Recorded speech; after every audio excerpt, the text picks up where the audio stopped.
Hello, everyone. Thank you for coming to discussion, our discussion, Docomomo International. First, whatever was I introduced this series of discussion. This is architecture and urbanism after and under and after COVID-19, as you know, the COVID-19 corona crisis taught us our city urbanism architecture is very weak for such kind of situation. We have had already 3 discussions: the traffic, housing, and our modernism itself. And today we're going to have a discussion for the interior. It's a very exciting discussion, and because as I told you, the COVID-19 corona crisis locked down our city fast. So of course it's a problem of our urbanism, modern urbanism. On the other hand, in a shutdown, lockdown situation, we have to live in just in interior, in our room. Interior became suddenly our environment and our world. And many functions, schools, office, entertainment, many functions enter in our room, interior. And, so it's a pretty extraordinary situation for our interior space. So I think today the panelists would talk and discuss about the history of modern interior design, and maybe we'll find a chance to improve the interior design according to the next age. So I'm just introduce. So Susanna will take a part of moderator, and if participants, so if you want a little bit time to try to share the screen or something, please tell us. And whatever, Susanna, please take part of role of moderator. Thank you. So thank you very much for this introduction. I will share my screen to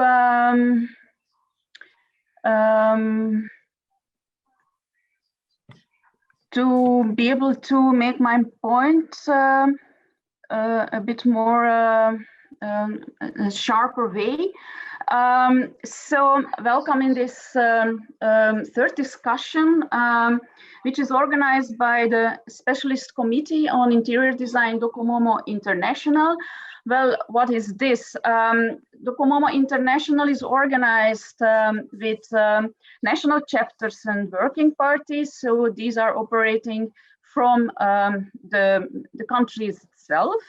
But there are also specialist committees, and the specialist committees focus on specific issues such as registers, technology, urbanism, landscape, and education and theory. And the Specialist Committee on Interior Design was established in 2016 by Barbara Coutinho and myself. And this is actually, so as you see, the youngest specialist committee in Docomomo International. Barbara Coutinho is director of the Design Museum of Lisbon and also professor at the Technical University in Lisbon in Portugal. And I am affiliated to the KU Leuven Faculty of Architecture and the University of Antwerp Faculty of Design Sciences from Belgium. The main goal of the Specialist Committee on Interior Design is raising awareness for the importance of interior design issues in the modern movement.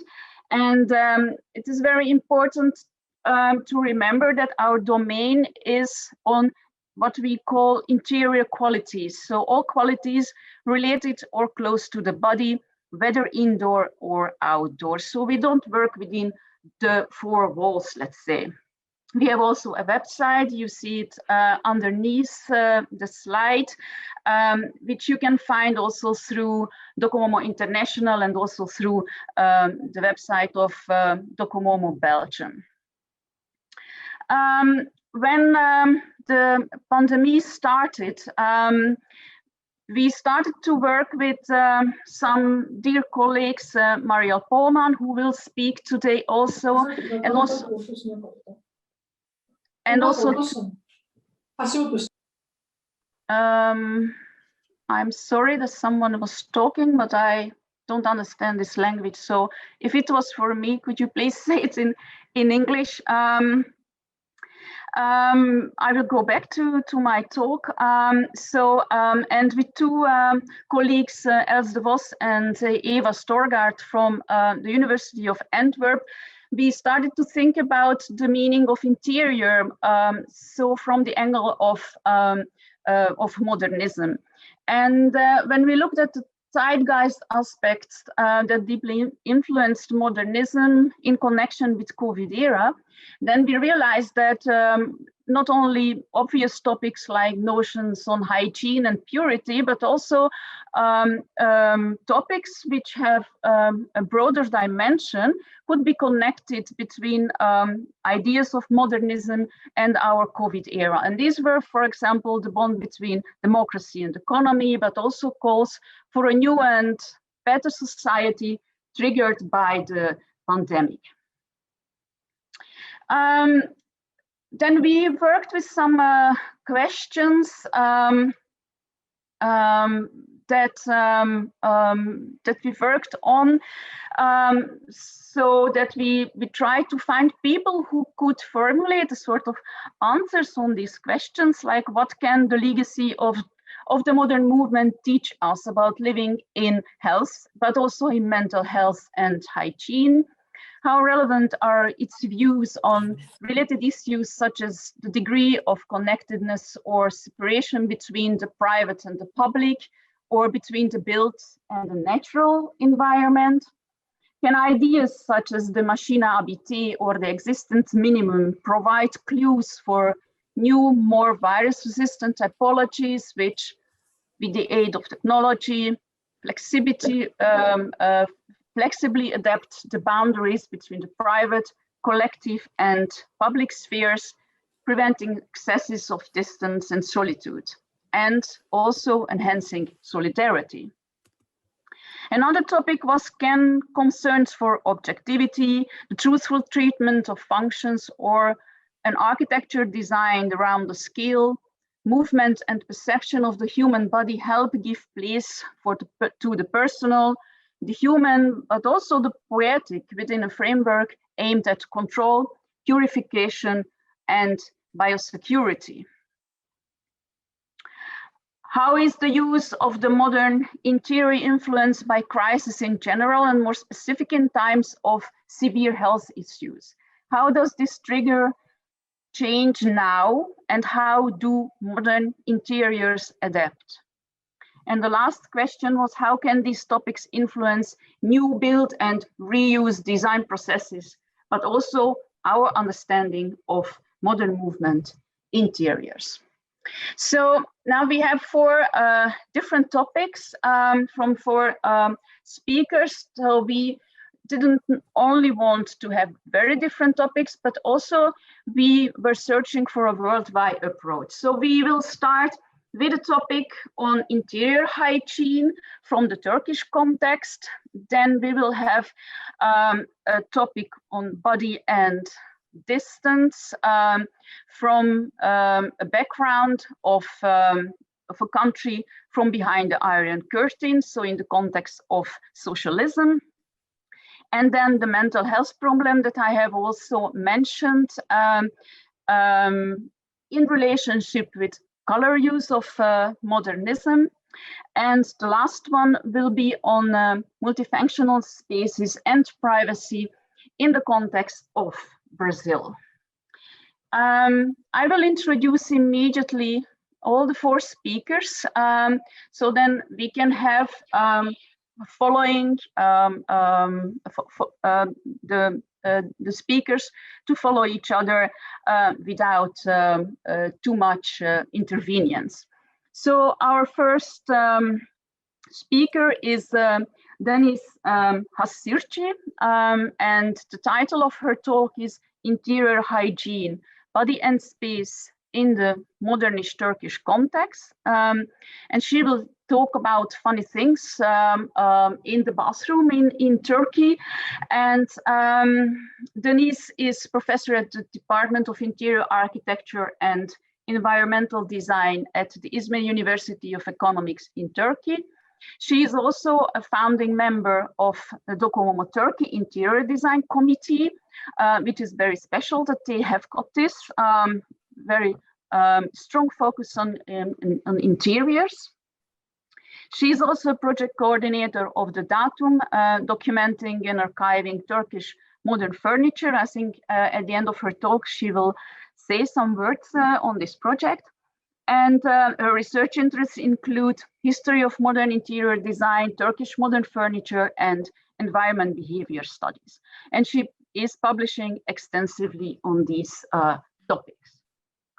After the Turkish context, we will have Milena Kortic. The title of her talk is Body and Distance, Learning, Connectedness, and Belonging from the Modern Movement Legacy under Socialism. She is assistant professor at the University of Belgrade in Serbia at the Faculty of Architecture, where she obtained also her PhD with a dissertation strongly linked to interior architecture. But she is not only an academic, she is also active in professional competitions with rewarded competition entries, and also the author of several built objects and many interior design. Her work is oriented toward making new connections between theory and practice. Then we will hear Marielle Polman, who will talk about mental health in thought and practice in the context of the relationship between modernism and color. Marielle is a color specialist at the Culture Heritage Agency of the Netherlands. She is also owner of her own research office, Polman Color and Architecture. And Marielle was trained as an architect, has also a PhD degree on the colors of the modern movement in the Netherlands during the interbellum. Both degrees received at the TU Delft, so Technical University of Delft in the Netherlands. And she is also architectural paint researcher and house painter. And she is also a very active member of the specialist committee of interior design of Docomomo International. And then the last speaker is Marta Beshotto. She will talk about Changing to the Past, a very intriguing title, where she will speak on multifunctional spaces and privacy in post-war modernist apartments in Sao Paulo. So this is the Brazilian background. She is architect, holding a PhD in architecture. She is a full professor at the Federal University in Porto Alegre in Brazil. And her research focuses on modern design, interior design, very often related to Brazil. And she has been active in Docomomo International for more than a decade. And she's also a member from the very beginning of the Specialist Committee on Interior Design. So these are our four speakers. Just very small practicalities. We thought to have the four presentations, every presentation about 10 minutes, and we will keep the questions from after the presentations. We would like to develop a vivid debate on the topic, so please feel free to share your ideas and questions, which you can put on the chat area. So I will ask Denise to start with her presentation. I will stop my sharing and give the floor or the screen to Denise Hasserci.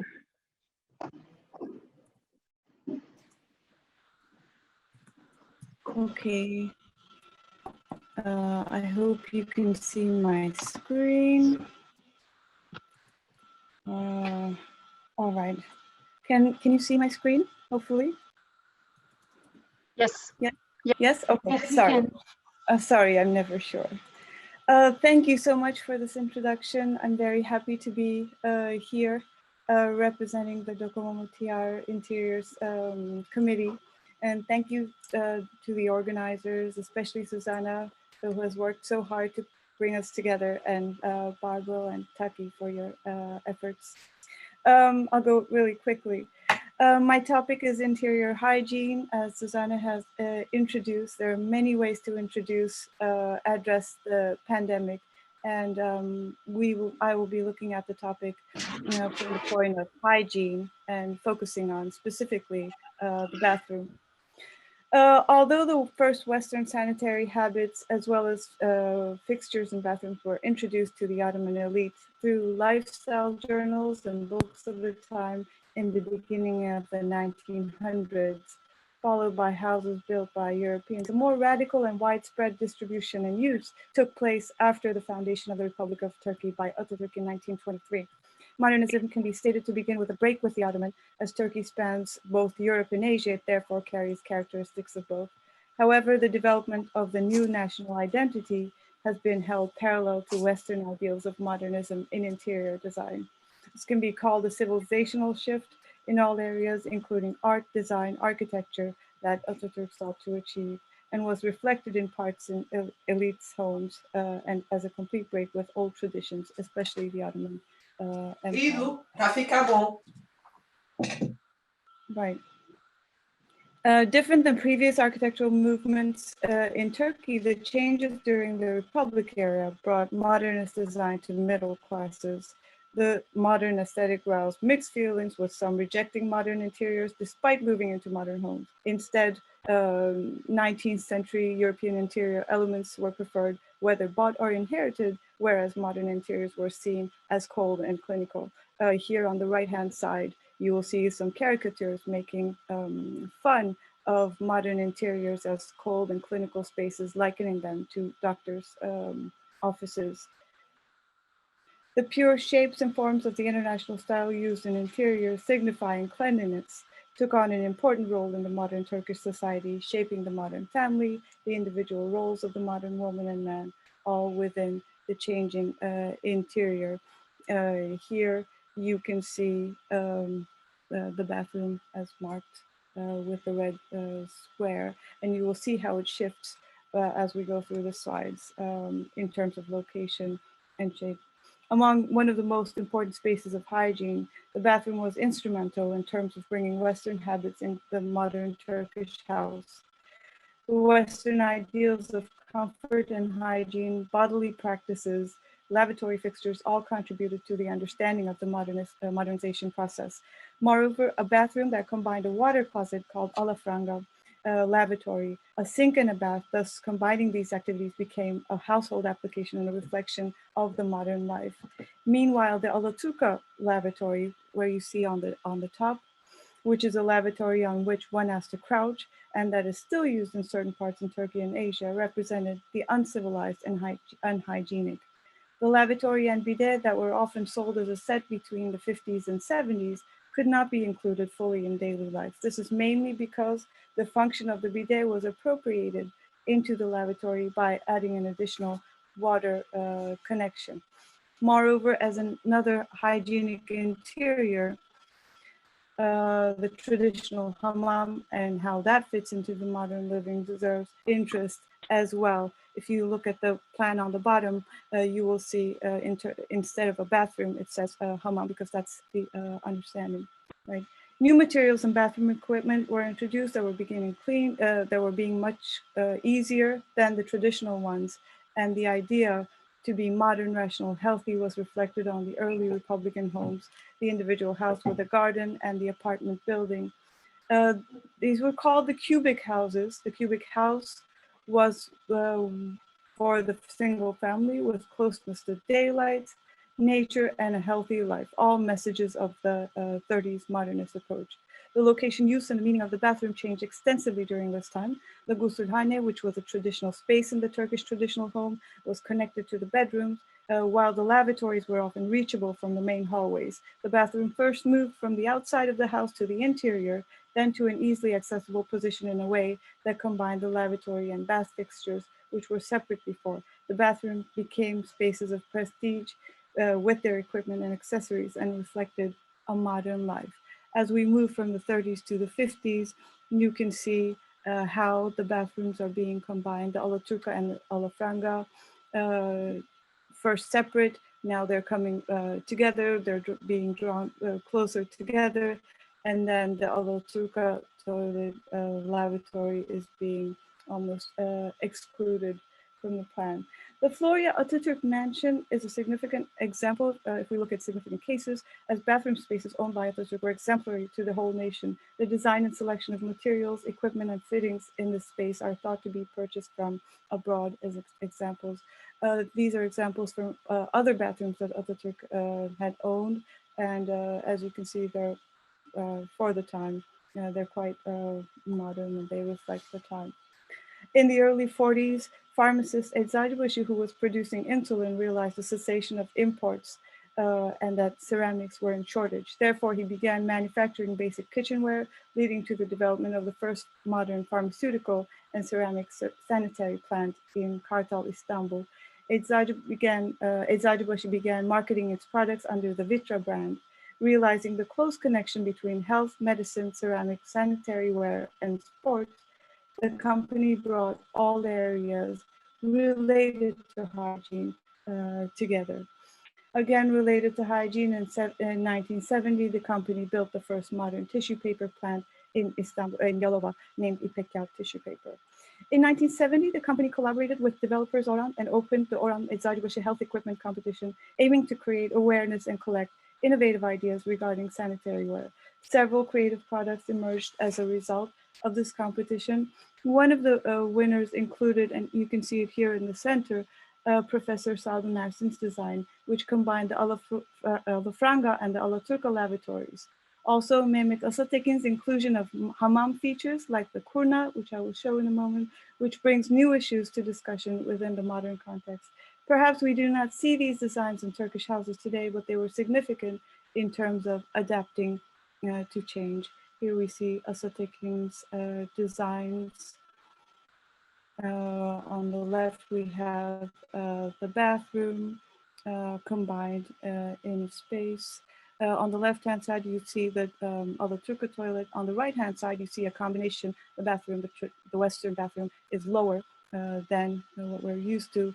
Here is the kurna, which is a feature of the hammam, appropriated into the Turkish use, the home. And these are Sadun Ersin's designs, some early sketches that bring the alaturka and the alafranga uses together. And this was his winning design. Of course, hygiene is a significant and current issue.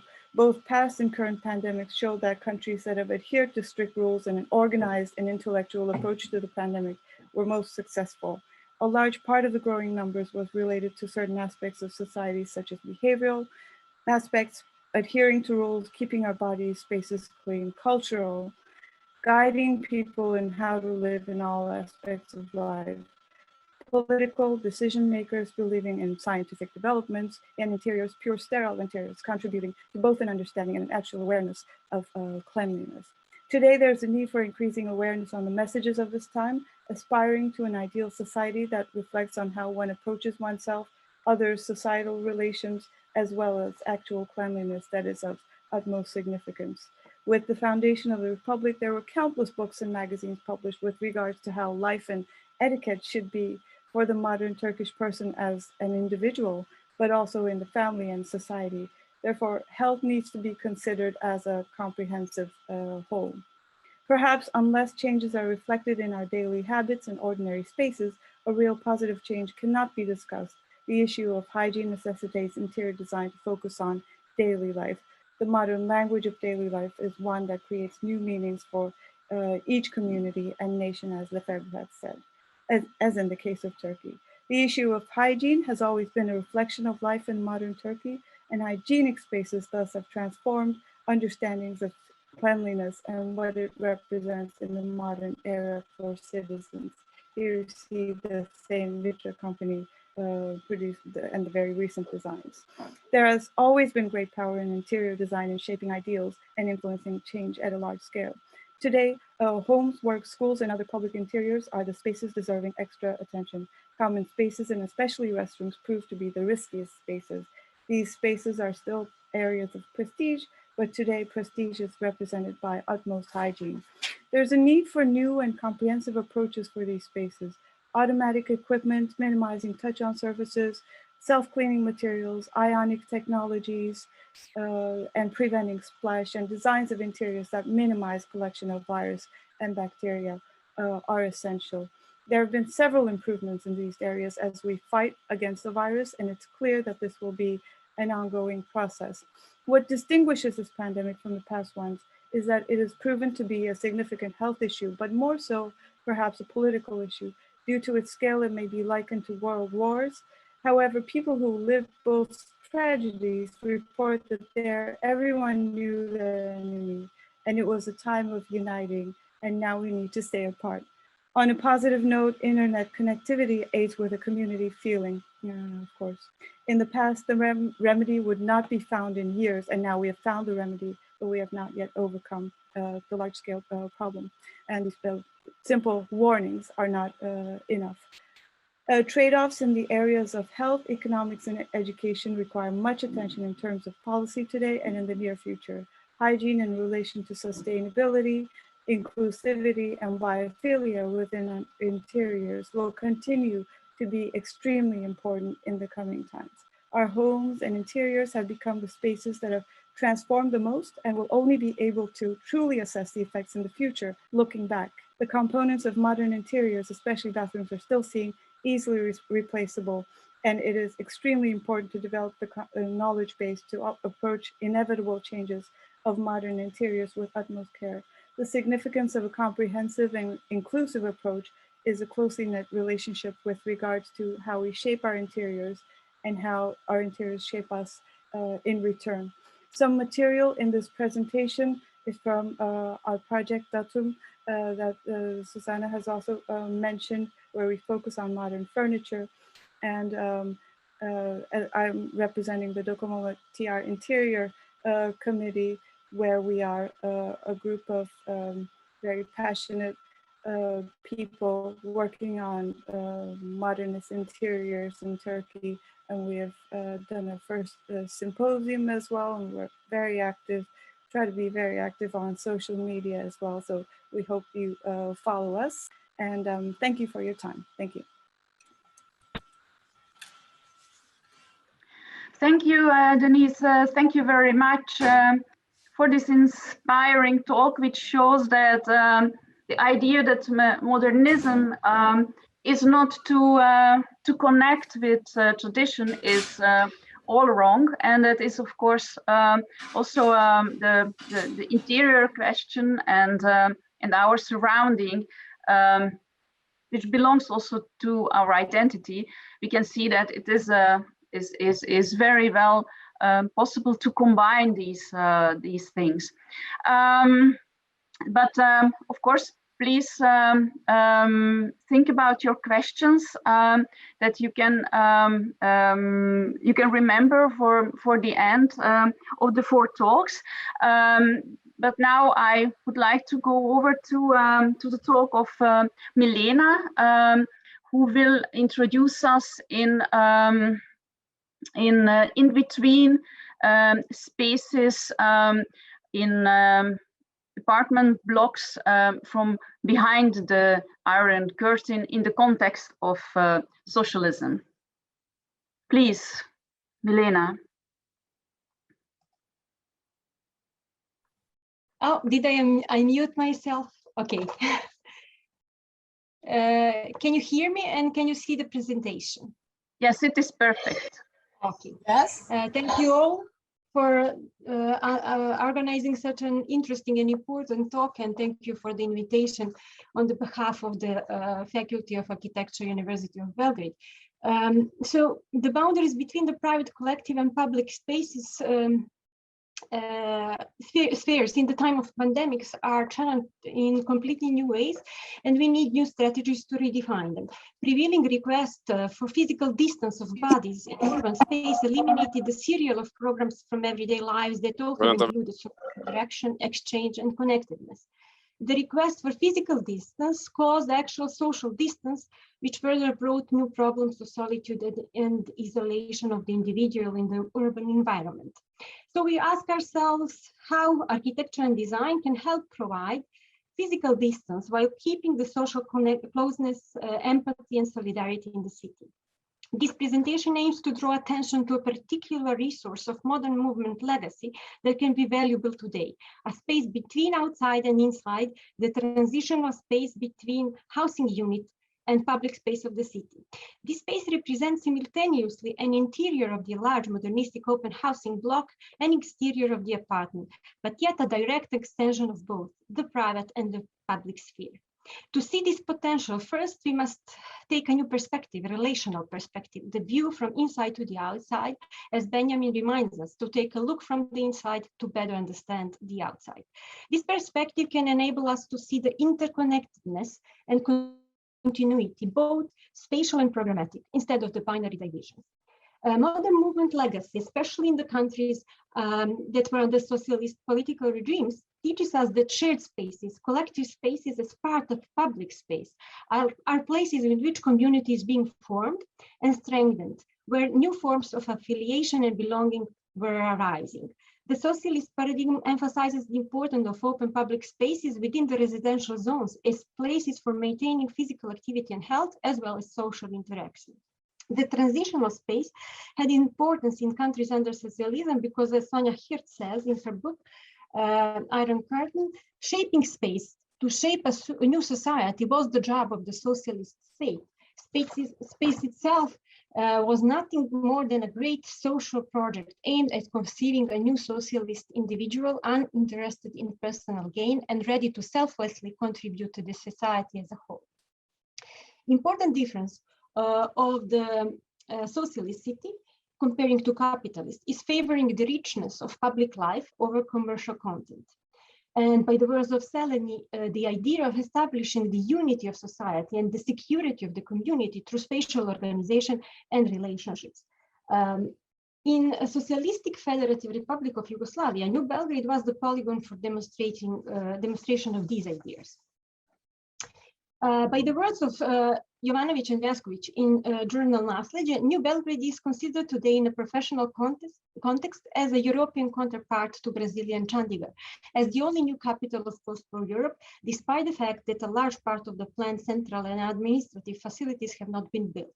Both cities, Brazilian and Chandigarh, are at the UNESCO World Heritage List today. Belgrade is still not, but at the proposal of the Institute for the Protection of Cultural Monuments of the City of Belgrade from January 29 of this year, the central zone of New Belgrade has a status of cultural heritage as a protected spatial cultural historical site. New Belgrade was conceived on the principles of Le Corbusier's Ville Reduce Radiant City and advocated sun, nature and air for each individual in the city. The ideal socialist individual was a strong, physically active, healthy individual that selflessly contributes to the community. It is important to note a new attitude toward the health and hygiene of the modernist inhabitant. As Ljiljana Blagović notes in her book Modernism in Serbia, so I quote, the mood has changed, and with light and air now central to the interior, the architecture has in turn to open up and change.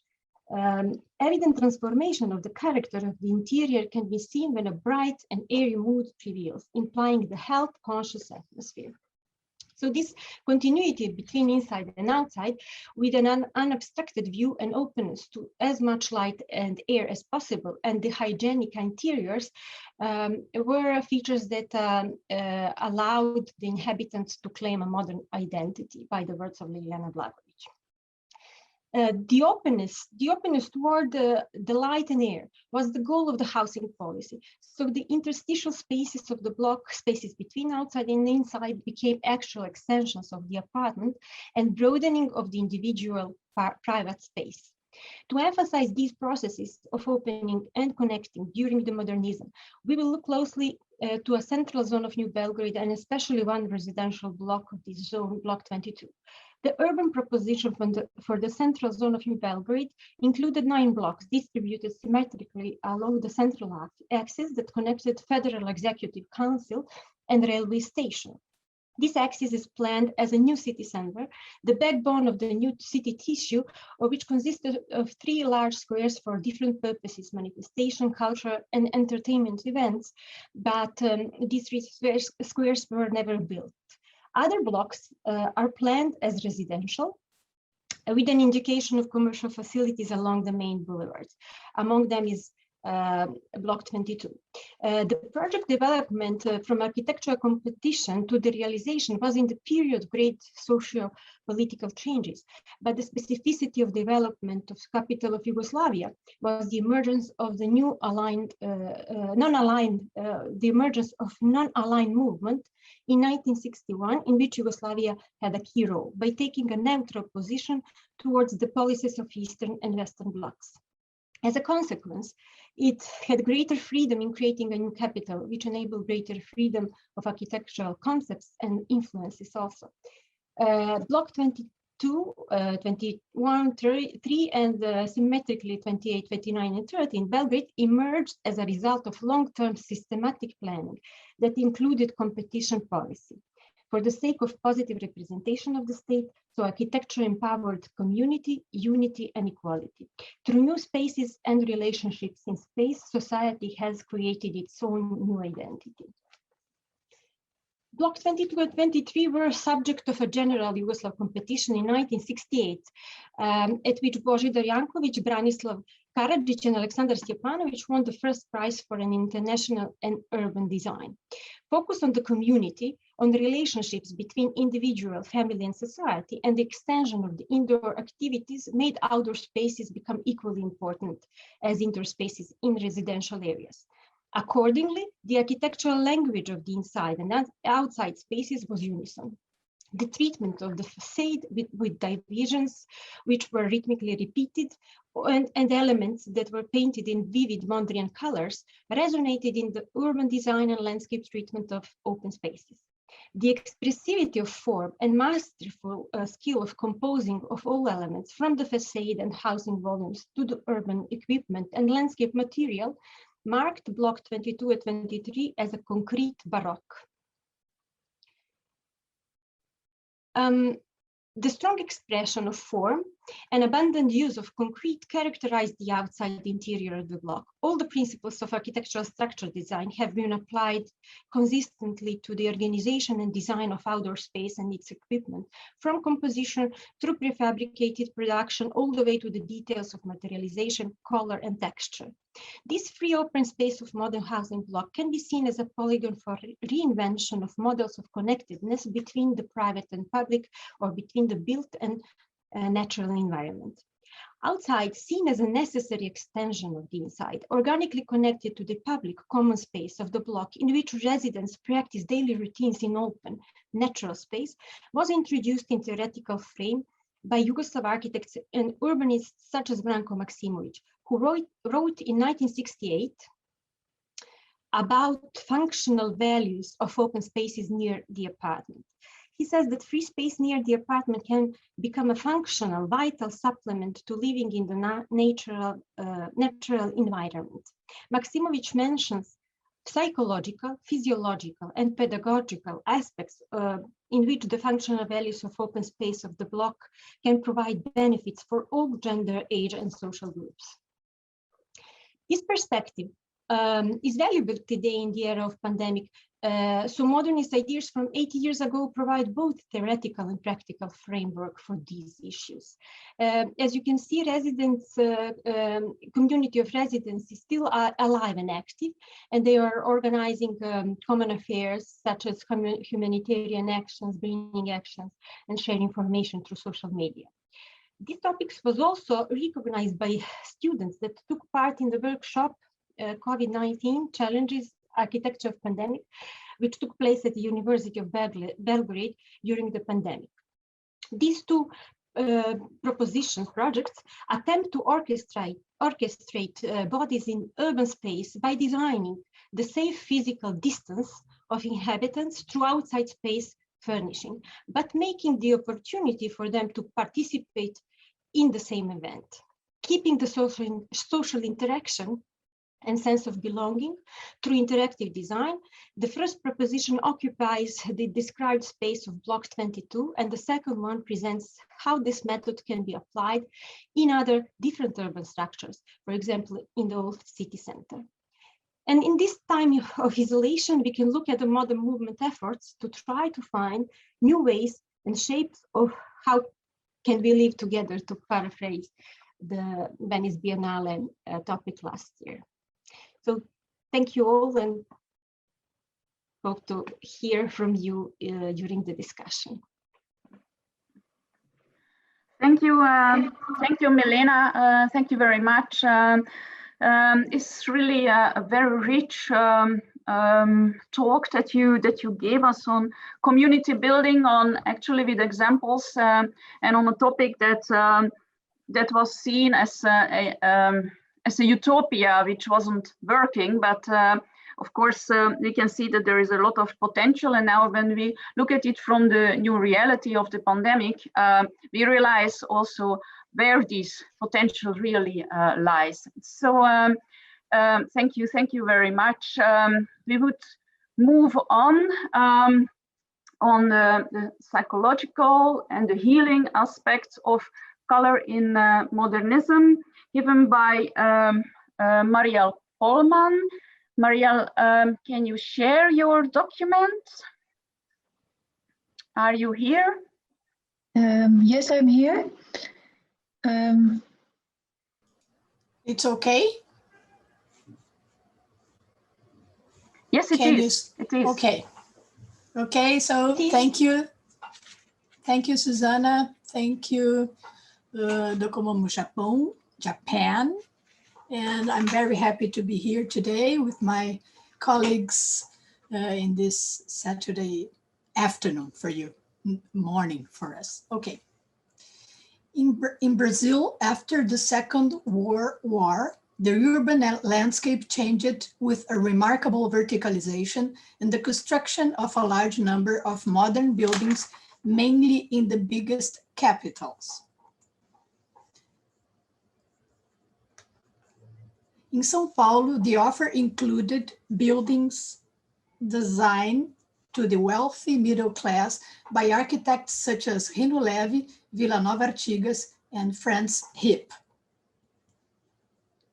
However, the layout of most of these apartments was very similar to the 19th century bourgeois house. Their program consisted of separated living and dining rooms, 3 or more bedrooms, bathrooms, kitchen, laundry, and servants' rooms, all grouped into different sectors: service, social, and private, with 2 separate entrances.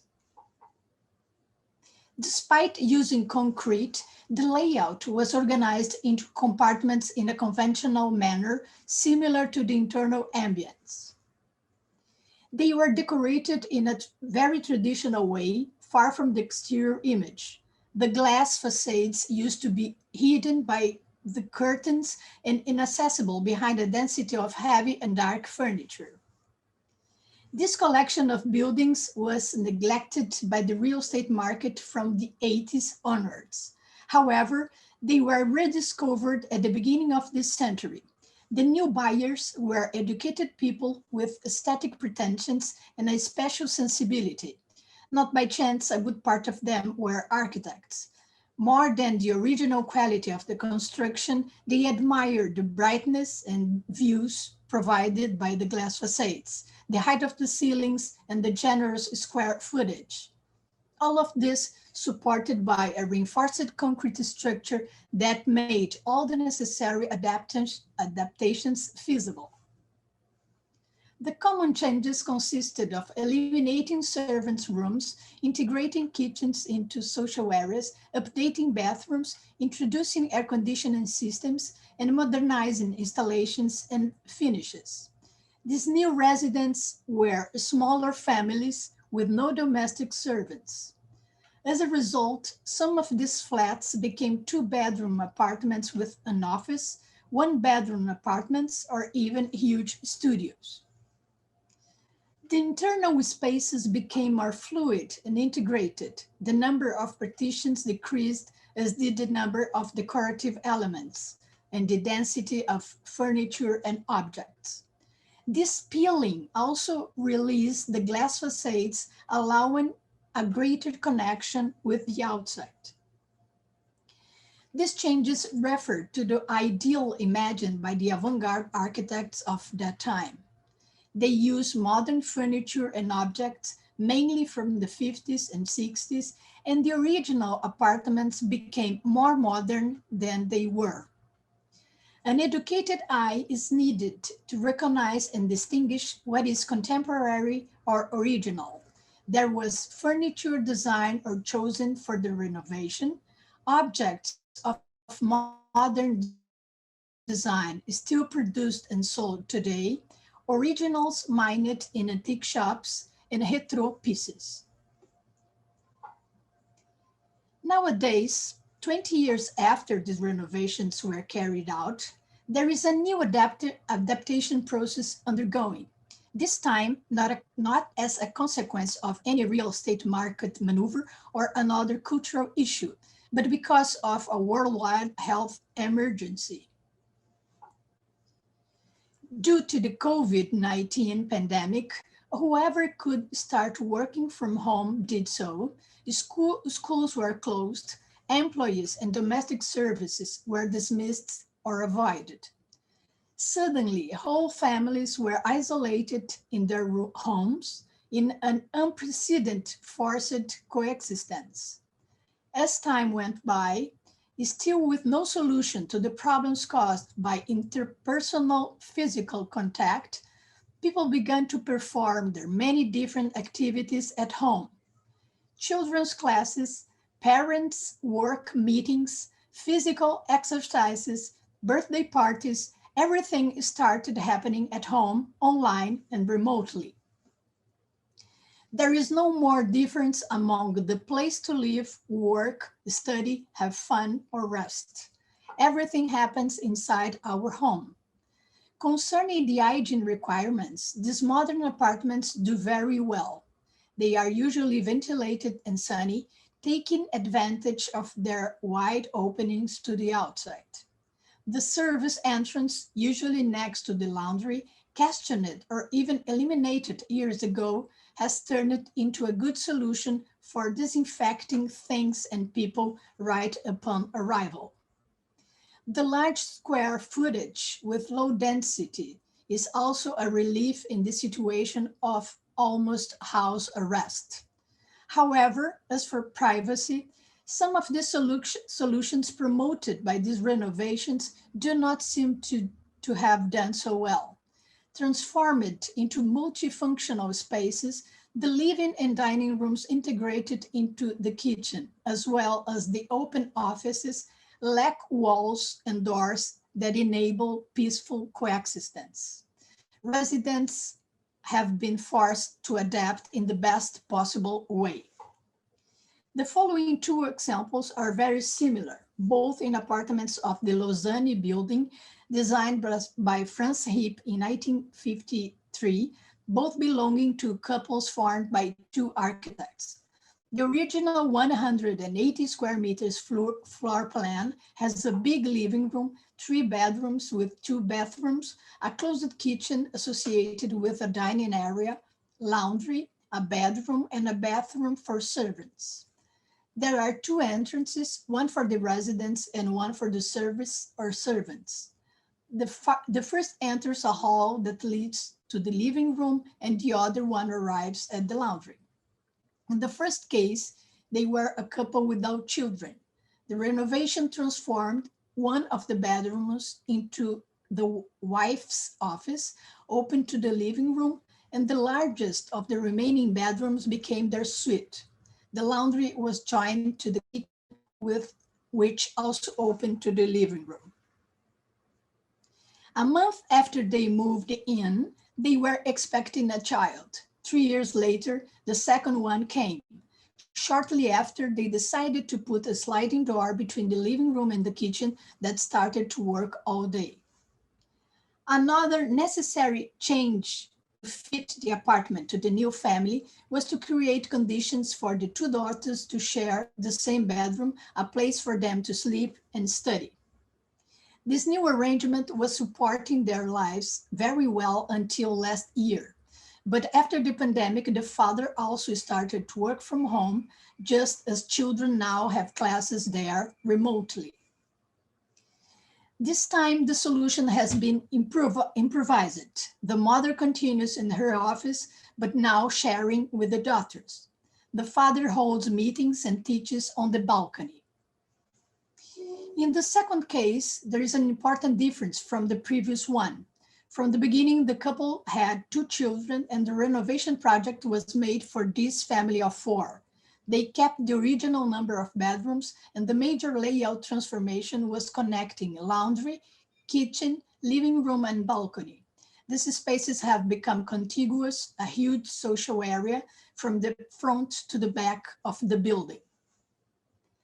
After COVID-19, the dining room has become an office shared by the couple, and meals are eaten at the kitchen counter. Since each child has their own bedroom and laptop, they stay there most of the day. They have created a small corner to exercise in the living room, and the balcony has become primordial as the only open space. The laundry, as in the previous example, has become a disinfection room. The third case is entirely different. This is an architect who decided to move to a smaller apartment after separating. His office has just finished a renovation that converted an office building into an apartment building. The studios they created were small and functional, as they should be for a bachelor, and his office was walking distance from there. He moved in, but spending a good part of the day working elsewhere, the apartment was used more like a hotel suite than a home.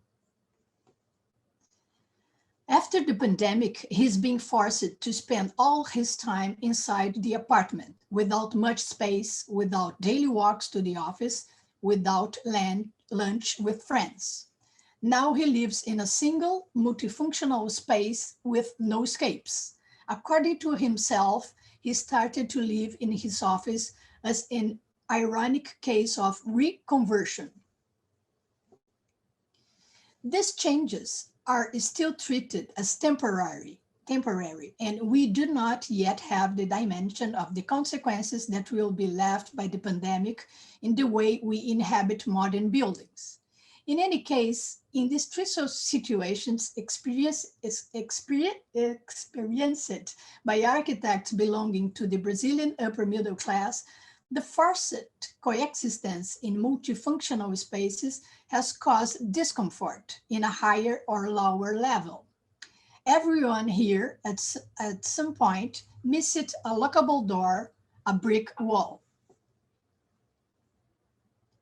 One gets the feeling that the pre-modern bourgeois layouts would be better for the lockdowns when all of our activities have been restricted to the domestic space. Somehow it seems that the modern dream is over. Thank you. Thank you, Marta. Thank you very much on this analysis of our house arrest and how we can fulfill that in a modern flat. So thank you. This is really amazing how life has changed lately for us all. I will try to connect with Marielle. Are you here? Okay, so Marielle, please start. Thank you. And thank you for Docomomo for organizing this interesting debate. Next one, please. Yes, I would like to start with an introduction based on an article by the Chinese professor in philosophy Wang, called A Philosophical Analysis of Concept of Crisis. I quote, as a point of terminology, crisis, was primarily concerned with disease and medicine in the past. But in the present day, it often encompasses such areas as economy, politics, philosophy, science, psychology, and even human nature. Today, the concept of crisis seems to be closely connected to whatever weakened illness. And indeed, everyone is aware of the crisis called COVID-19. The words la crise, die Krise, crisis have the common Greek root originated from krinos, which means separate, choose, decide, and judge. In ancient times, this word was mainly used as a medical term, and its meaning could be the turning point in the course of an illness. It is the point where it is going to be decided whether the patient lives or dies. Moreover, a positive attitude towards crisis was introduced to the growth of personality, since the experience of crisis and the overcoming of crisis were considered to be an important mark of the major personality.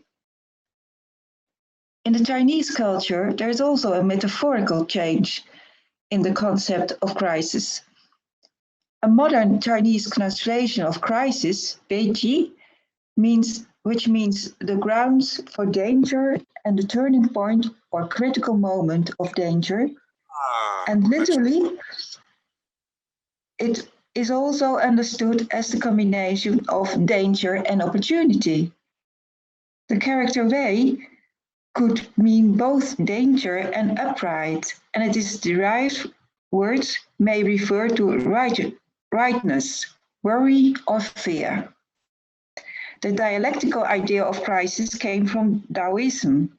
Lao Tzu, catastrophe and good fortune exist in the form of interdependence. The Chinese definition of crisis is closely related to the experience of crisis, which is, I think, important. What is consciousness of crisis? Simply put, one should think of the possibility of bad conditions when she or he enjoys good conditions, and vice versa. This Chinese Taoist view is worth mentioning because the idealism of several architects of the modern movement was also inspired by Eastern esoteric wisdom. Think of Theosophy and the Indian philosopher Jiddu Krishnamurti. Guides to Piet Mondrian, Jan Brinkman, and patron Kees van der Leeuw. Yes? From the misery of social housing conditions and the human tragedy of the First World War, the architects came to understand that a better world had to be created. light, air, and space. What did it mean for the application of color in interior and for the mental health? For the Dutch architects, the style movement was the most important source of inspiration. A radical change, back to the start, the use of primary and achromatic colors.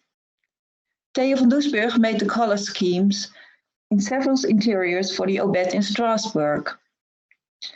Separate, choose, decide, and judge, as well as danger and upright do apply. He got the chance to realize his background-breaking art. One could say that he separated the colors from the architecture, and chose, decided, and judged that the color planes formed the architecture. You see the reconstructed interiors. The Obed in Strasbourg, an entertainment center for 24 hours in the center of town, was upright and danger.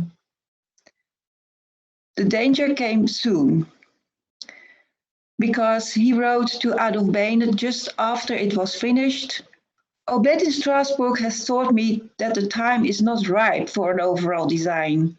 When Obed was finished, before opening, it was really good and important as the first realization of our task that we had set for years, the synthesis of the arts. But as soon as the owners relied on the judgment of the public, which of course found it cold and uncomfortable, everything was brought in that didn't belong in it. The public could not leave their brown world and stubbornly rejected the new white world. The audience wants to live in dirt and should die in dirt. May the architect create for the public, the artist creates beyond the public and demands new conditions, which are diametrically opposed to the old habits, and therefore every work of art contains a destructive power. Even today, the interiors are overwhelming because Van Doesburg wanted to make the visitor part of this three-dimensional work of art, thus creating the fourth dimension of time and space. Next. Indeed, the architects reflected these colors in architectural designs, integrating color in architecture. The use of primary and achromatic colors were recognizable, but applied in different shades, and sometimes in shades of brown for the floor finishes. The icons of modern movement in the Netherlands are very good examples of color and light in interiors, including mental health. Upright is the first daylight factory in the Netherlands, the Vanille factory.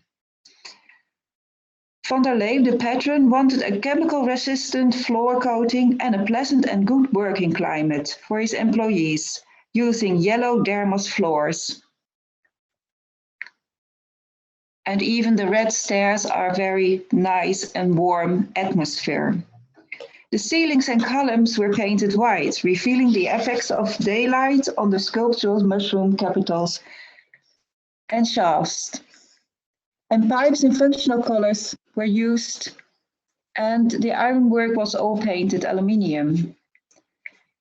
The office building had rubber floors in white, gray, off-white with synthetic ultramarine blue borders. And the deputy managers had sea green and blue dados in their offices. You see the connection, the difference between the workers and the office, but then the office had also more responsibility. But it's also more the spiritual thinking way, which was explained in these colors. Next, please.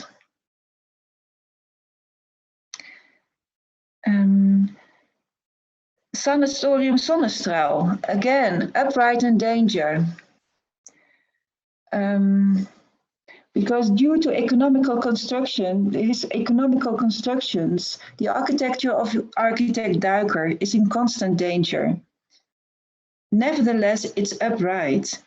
It's really very good atmosphere in the rooms for the patients with the light yellow walls, and the blue windows reflect the blue sky In fact, sometimes they even disappear. I started to notice this, especially when I saw the rooms of the Dresserhuis pavillion on the right, because they are still not painted. And the difference is quite clear if you see the yellow walls of the main building and the non-colored walls in the Dresselhuis pavillion. Next.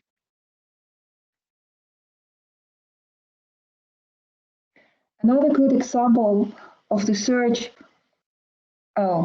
Another good example is the open air school van Duiker in Amsterdam.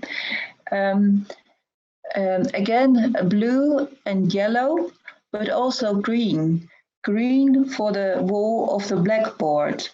And this idea of having a green wall behind a blackboard was only promoted after the Second World War, because it gives the eyes a rest and it makes the students relaxed using this green color. But Duiker already did it before. Next, please.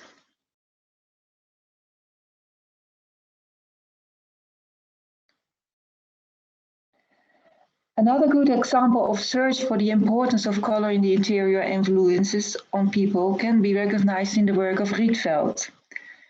The Schröderhaus is the icon of the style movement. Indeed, again, separate, choose, decide, and judge. The colors planes form the architecture, primary and achromatic colors. Rietveld himself experienced the danger of the style principles. In 1932, he wrote, "The painters, sculptors, and architects conceive their task in a very abstract manner. They strive for almost impossible purity. They used only primary colors and shapes because they could not control the other completely. It was achieved that the concept of emptiness was appreciated and no longer labeled as poverty. But instead of life easier, they got rid of everything that reminded them of life." And so he used in the Erasmuslaan in 1931 pastel colors and secondary colors.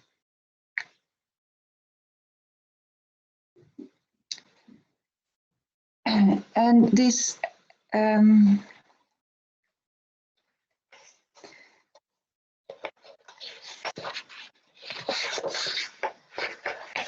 and at that time, he found it very important to study the senses, the sense of color, the sense of space, and the sense of form, which has to do with the functioning of the retina.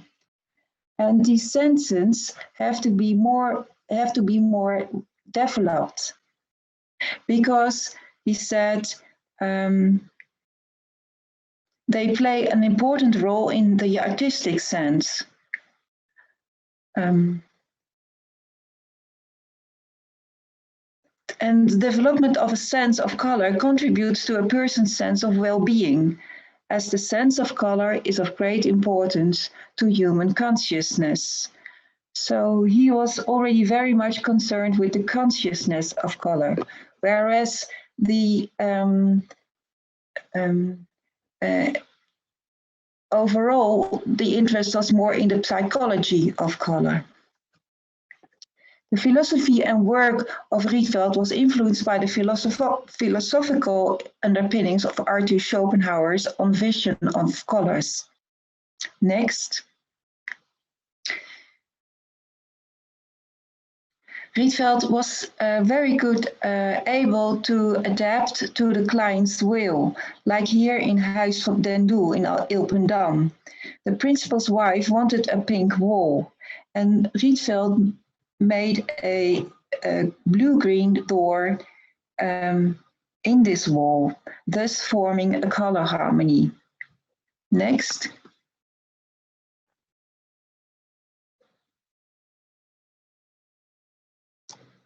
After the Second World War, these things changed completely.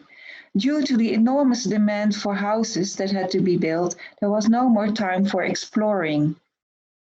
The light became important, both from the point of view of productivity, so-called functional colors appeared, which were colors to support the work process, not only in factories, but also in workspaces.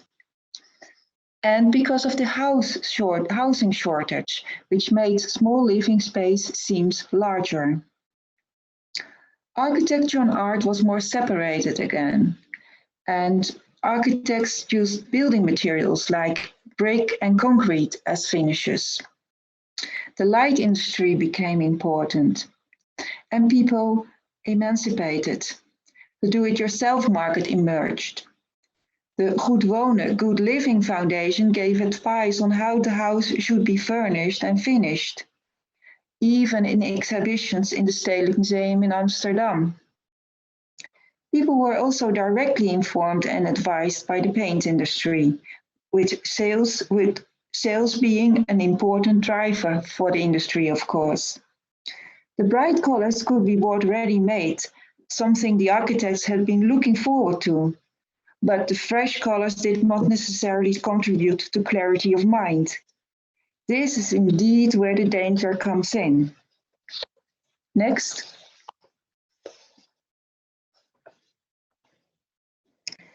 An important quality of the harmony of colors was the interaction of light and color, but also the color theories were of great importance. And here you find the most important color theories in the Netherlands. Of course, the style ideas of van Doesburg, but also Goethe, and then especially the psychological influence of color, and the industrial color system by Ostwald. But also Schopenhauer, like I mentioned before with Rietveld. And we do see that this color information was given to the public in popular papers, but it was very much simplified. And all these ideas about color and exploring was really changed. The color Ostwald system is recognizable in the NCS system, which still is used today. And Ostwald not only used this industrial production background, but he also made harmonies. Another important thing before and after the Second World War was the Society for Practical Color Psychology. Next, please.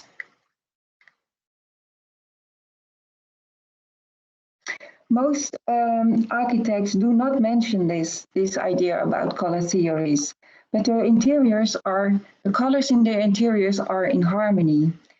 And if you look at the interiors and you compare it with the harmonies of Ostwald, you can see that it often is to be recognized. It was a time when the psychological effect of color was being investigated. The aim was to create a pleasant atmosphere in which people could blossom mentally and internally. The danger. Again, today we live in a white interior world, but it's not the white the architects nor van Doesburg had in mind. Architectural paint research shows how much more sophisticated the colors were applied. And the white world of van Doesburg had another intention. Industry has become extremely powerful. We have developed technology to such extent that we have lost control over it.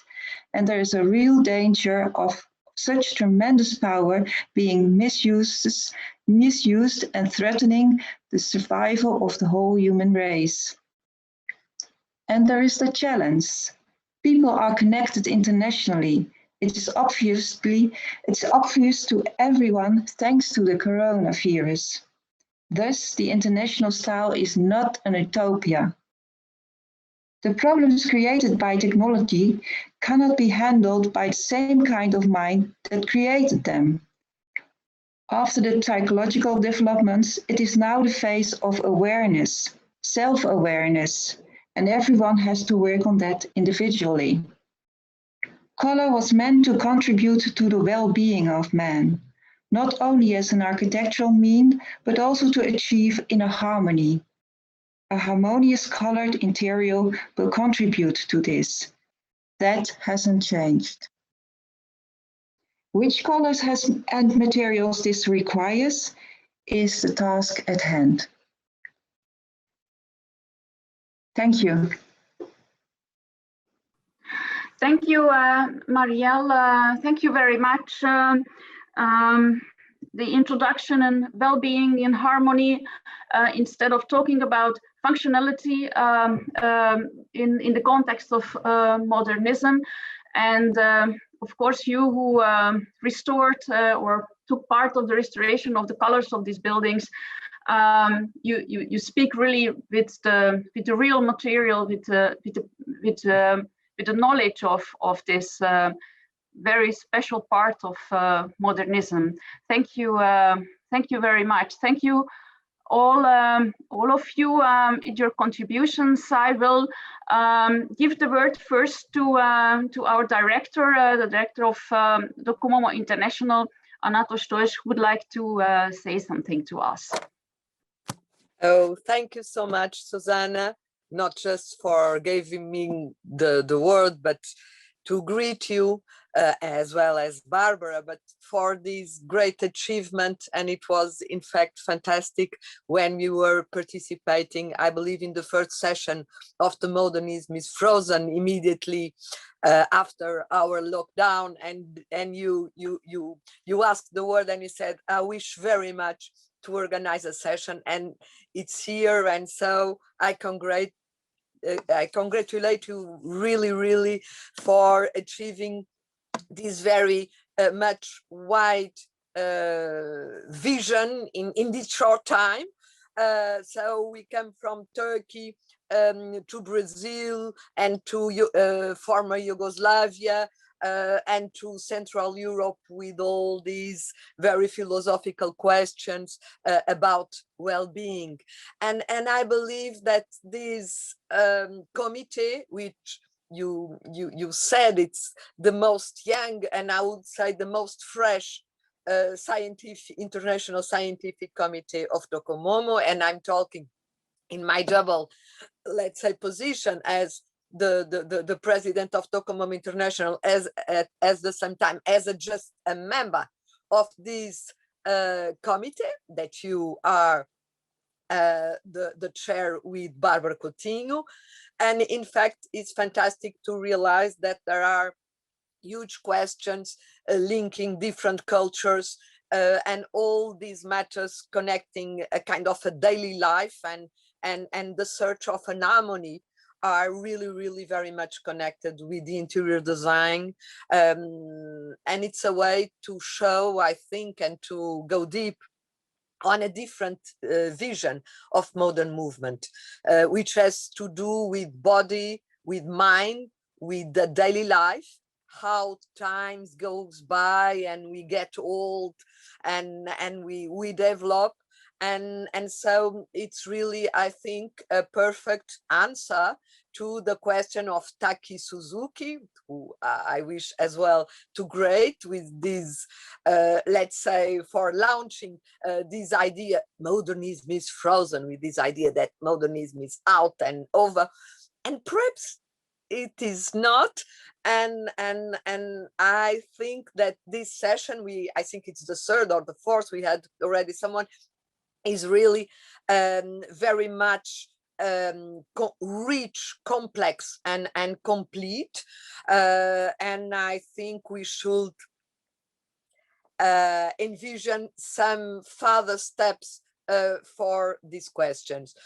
In 2012, we published the 2 journals of 2012 were on the issue of design and interior design, but perhaps we should think about publication on this matter, and you have my support. Let's see what we can do, and I will talk with Uta. I know she's now going to act. Uta Potgica, our next president, so we are going to smooth develop and transfer Docomomo International from Lisbon to Delft, and Uta will take the place of president of Docomomo International next year. And so I really do think that this matter is really pertinent, and I'm very happy that we were able to create this scientific committee in Lisbon in 2016, and that we realized there are an immense world to talk between Brazil, hello Marta, between Belgrado, between Netherlands, and all the places. So thank you so much, and I stop now, and I'm very, very happy to be part of this action today. Thank you so much, Susanna and Barbara. Thank you, Anna. Thank you very much for your appreciation, which we really need, because of course we know that interior is important, but we still need support this going further on the dissemination of the modern interior and all its aspects. I would like to open the discussion now for questions. So from the audience, could you just please put your question in the chat? Or you can just also say, I have a question for Marta, or I have a question or for Marielle. So then we can open up the discussion. I see here the first question from Tim Hornung for Denise. I'm reading the chat. Thank you for your interesting presentation. I am interested in your opinion on the topic of the private bath and the public baths. In countries like Japan or Turkey, public baths have been around for a long time and act not only as a communal space, but also as an extension of the own home. Traditionally, they enabled large parts of the public to perform basic hygiene, and in the past might have been beneficial for disease control. Can you tell us how the public perception of these places has changed during the pandemic? Will we see a stronger shift towards more clinical bathrooms in private homes, or might there even be a chance to reinvent the public bath as a place for future epidemic control? Quite complex question, but very interesting. So Denise, could you please elaborate on that? I'll try. There's more than one question in that question. I thank you very much, Tim, for this question and comment, and thank you for sharing. My talk today didn't specifically focus on the public bath, although I brushed upon it. I gently mentioned it in one or two slides, where the bathroom was actually referred to as a hammam. You might remember in one of the slides in the 1930s. Now coming to today, of course, during the pandemic, most of the public spaces were closed for a really long time. And now we're just very recently opening up. And it's always a matter of policy, as I've been mentioning. But in terms of public perception of these places, well, of course, everyone is much more careful than before, and several measures have been taken for these types of spaces, not just the hammams, but and public baths, as we refer, but also spas and other thermal baths and these types of spaces. Many new measures have been taken. And it's not just mask and distance and disinfectants. I think that would be a superficial way of approaching things. It will and is affecting the interior, definitely. If I quickly come to the second part of your question, stronger shift towards more clinical bathrooms. Yes, in private homes. I think yes, definitely. At the moment, there is a shift already with new equipment, interior elements being designed, specifically hygiene. Of course, the focus is always on hygiene, but now with material and including technology, self-cleaning material, and connection-free surfaces, these types of approaches are of course becoming more and more important and becoming advertised. So in the very close future, they are and they have been started being included in private homes as well. I don't think the hammam idea will disappear completely. I think it will always remain in the culture because it's just like the Japanese culture, it's ingrained in that culture. But there will be utmost care, and it will affect, I'm sure, the interior of the modern spaces, especially where these activities are performed. Thank you for your comment and question. Thank you very much. The next question is for Milena from Barbara Rosas. Thank you very much on your presentations. I believe it is for Mariel. Sorry, but I think it's for Mariel because it's about the color. You will see when you read the question. Yes, okay. So, Mariel, so a short question for you from Barbara Rosas. Would it be possible to deepen on the difference between color psychology and color consciousness? Oh, this is a very big question, but try, Marielle, please. Yes, I will try. In fact, I will start with the definition of the color theory of Goethe, who says the effect of color on, the effect of color with reference to moral association. We all learned to think about color from our culture. Every culture has its own codes for color. For example, black and white, death and marriage,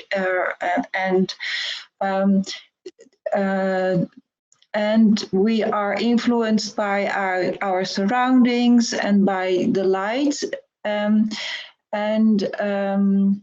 There's more than that. There is also something which is very, very much only concerning with yourself. And it has nothing to do with these cultures at all. Or even being aware of how you are influenced from your culture, from your environment, from your what you've read, from what you can buy. That's the start. And there's another thing which I don't know either, but it's also possible to look inside and to find your inner color. We are all trained to look outside and to hear outside and to touch outside. But in fact, there's more. And this has nothing to do with intellectual thinking, but it's more which comes to intuition. And I think that's about it. But it starts with being conscious of how you are influenced by the color for yourself, not only because it's appreciated or anything, but what is really, or maybe if it's you like it because people appreciate that you use this color. It's about awareness, and it goes beyond awareness. Very, very deep. Is that clear?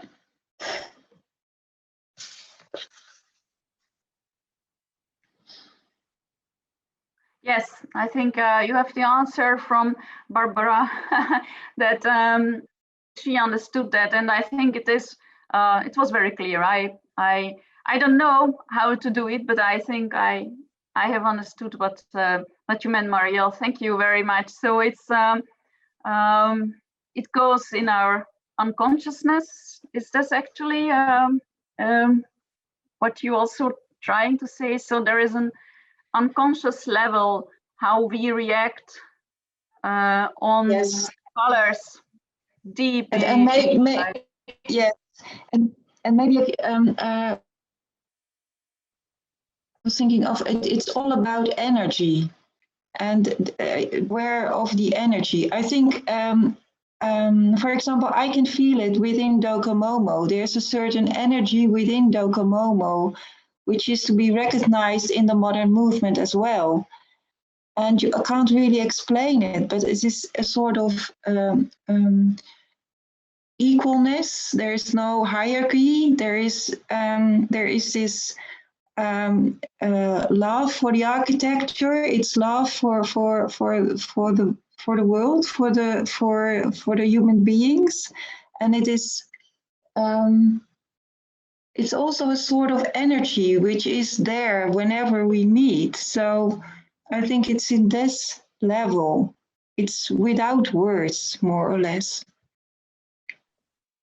Yes, thank you. It's quite obscure, but it shows the complexity of using and working with using colors and working with colors and how colors work for us. There are any other questions? Anybody else? Please put your questions, or do you have questions for each other, the speakers?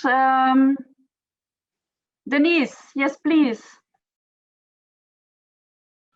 Thank you. I could have a question for Milena. When she was presenting, I was looking at this example as such a successful example of placemaking that's happening today, with people communicating through social platforms, but also communally creating together, where new definition and meaning is brought to the outside interior. So I was wondering what your thoughts might be on that, because placemaking focuses so much on defining space without boundaries or boundaries of professions. And I think that's sort of like what the example that you showed was doing as well. I was wondering about your thoughts on this. Thank you for the question and the comment. Well, as I said, what we can learn maybe from modern movement legacy is programming, not only the design, but the design is also the part of this situation, but the programming. And as I already said, we have in our memory the experience of how public life was more important than commercial content in the common area. I mean, in the outside space of the residential block, or even in squares, in public space of the city. So I think that all those activities for the community of neighbors that can create new ways of new connections. This situation today where we need to find new ways how to live together and how to make social interaction, because we know how important it is today for our mental health, but in different arrangements that can make us safe in terms of distance or protection from the pandemic or similar future problems concerning viruses. So I think that what we should pay attention is to to be responsible to the community and to engage design and architecture to enhance the contact and communication in order to preserve mental health, but to make some platforms for being safe in that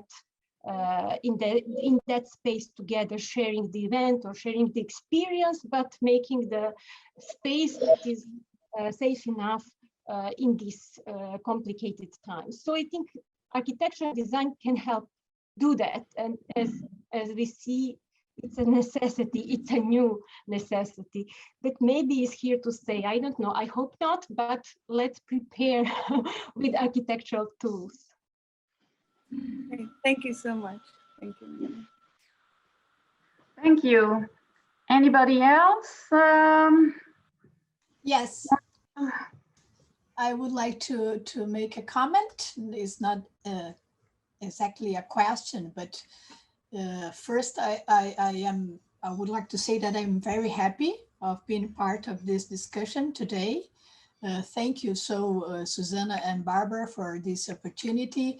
And for me, it was very interesting to listen to very different, we think very different contexts and situations, but actually our work is not so different, really, no? So I think that is very important to have this opportunity to talk with colleagues for other cultures. Oh, sorry, but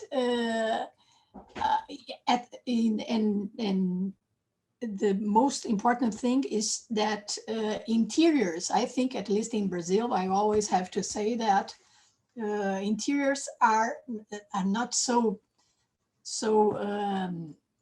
I don't know, the word is not important, but it's a little bit less than architecture here in Brazil. So for me, the opportunity to have people to talk to is very important, and to share experiences and research. For me, this is very good. So I think that we have to do this kind of meetings more often. Thank you very much.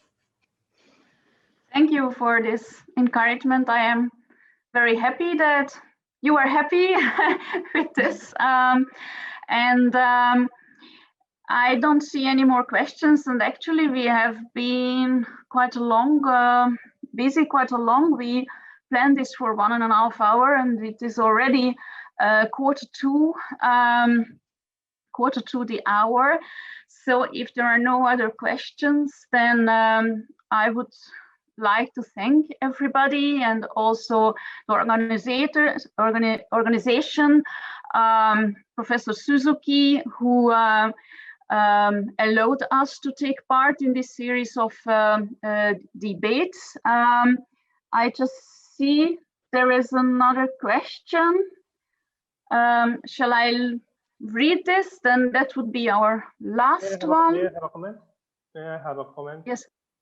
Yeah, it's a very great discussion, and so your research has a very wide variety, and but everything is very suggestive, and so for to say short, so as Milena quotes Walter Benjamin's words, so it's not accurate, but I repeat, so looked from within, so outside becomes clear.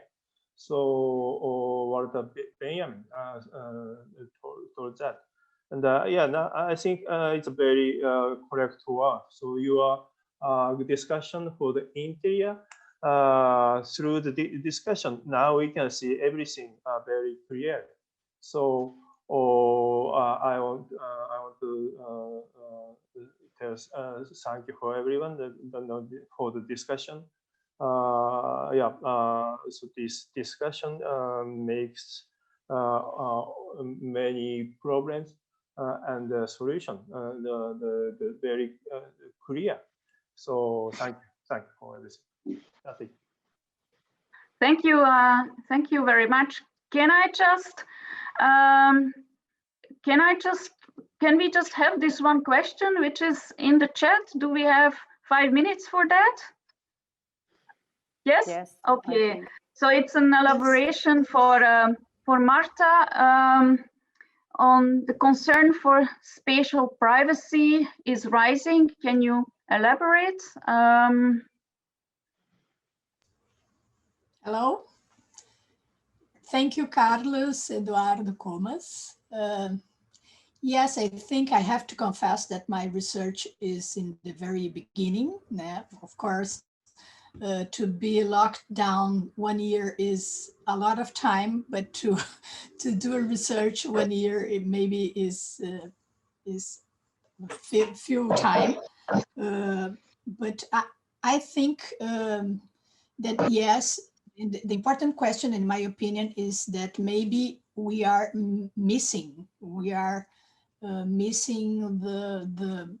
19th century house, the house with doors and walls and everything, or at least people who lives in modern architecture now, the multifunctional spaces of modern architecture now, and have to deal with different activities inside the house or the home. I think that yes, we have to think about this, and I don't know what is going to happen, but for me, this is a very important point or question to begin to think about. Thank you.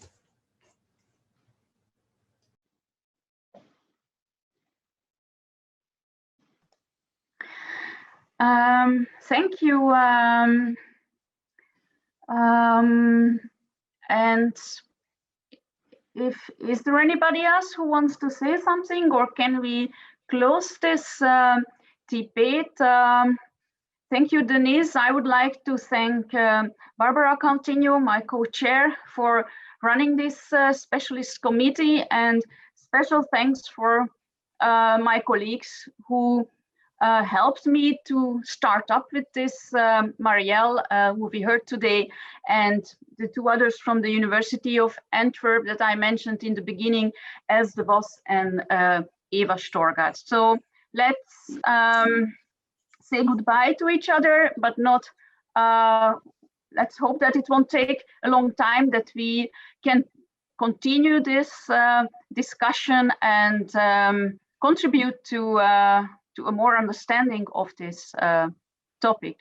So thank you all. Thank you for Taki. Thank you for Docomomo International and all the participants. Thank you, everyone. Thank you. Thank you very much. See you Thank again. you. See you Bye. again. Thank you all.